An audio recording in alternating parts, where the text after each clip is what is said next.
नमस्कार। चुनाव हारने के बाद राहुल गांधी दिन ब दिन आक्रामक होते जा रहे हैं। राहुल गांधी गुजरात में भाषण दे रहे थे और भाषण देते वक्त राहुल गांधी ने कहा कि मैं आपसे कहने आया हूं, इन्होंने हमारे ऑफिस पे हमला किया है, हमें डरना नहीं है। इन्होंने हमें चैलेंज दिया है और चैलेंज ये है कि हमें मिलकर बीजेपी को गुजरात में हराना है। अब कांग्रेस पार्टी नरेंद्र मोदी और बीजेपी को गुजरात में हराएगी और यह बात राहुल गांधी 3 चुनाव से बोलते हुए आ रहे हैं, लेकिन अभी तक भारतीय जनता पार्टी को गुजरात में राहुल गांधी जी हरा नहीं पाए। फिलहाल जो भी हो, इस भाषण में राहुल गांधी ने भारतीय जनता पार्टी को बिना डरे खुली चुनौती दे दी है। उसके बाद राहुल गांधी ने यह भी कहा, मैंने अयोध्या के सांसद से पूछा कि बीजेपी अयोध्या क्यों हार गई। अयोध्या के सांसद ने कहा कि अयोध्या के लोगों से जमीनें छीन ली गई, लोगों के दुकान घर तोड़े गए और उन्हें मुआवजा भी नहीं दिया गया। इंटरनेशनल एयरपोर्ट के नाम पर किसानों की भी जमीन ली गई, आज तक मुआवजा नहीं दिया गया। राम मंदिर के उद्घाटन में अयोध्या की जनता को नहीं बुलाया गया, इसलिए अयोध्या की जनता गुस्से में थी और उन्होंने बीजेपी को हरा दिया।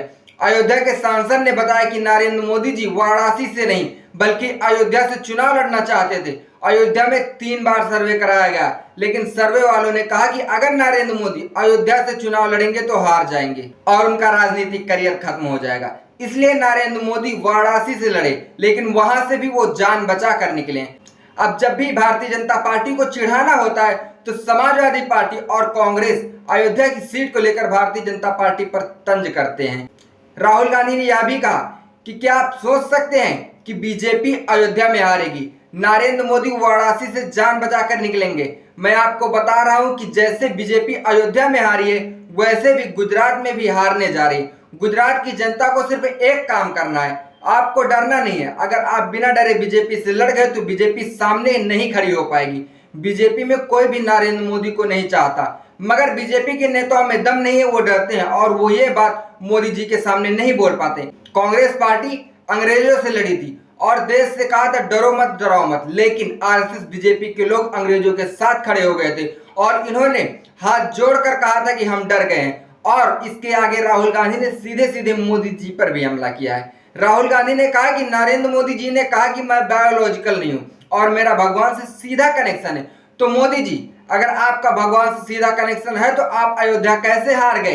एक व्यक्ति जो खुद को नॉन बायोलॉजिकल कहता है और जनता को बायोलॉजिकल समझता है, वो किसी को कैसे रास्ता दिखा सकता है? गुजरात के युवाओं, किसानों, माताओं, बहनों का विजन देना कांग्रेस कार्यकर्ताओं का काम है।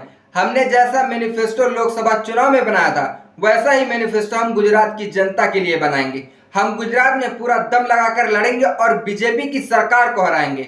लेकिन क्या सिर्फ बड़े बड़े भाषण देने से और अच्छा मैनिफेस्टो बनाने से जनता चुनाव जिता देती है? तो इसका जवाब आएगा बिल्कुल नहीं, क्योंकि लोग जब जातियों में, धर्म में और पार्टियों में बढ़ जाएंगे तो इन्हें देश के मुद्दों से कोई मतलब नहीं होता।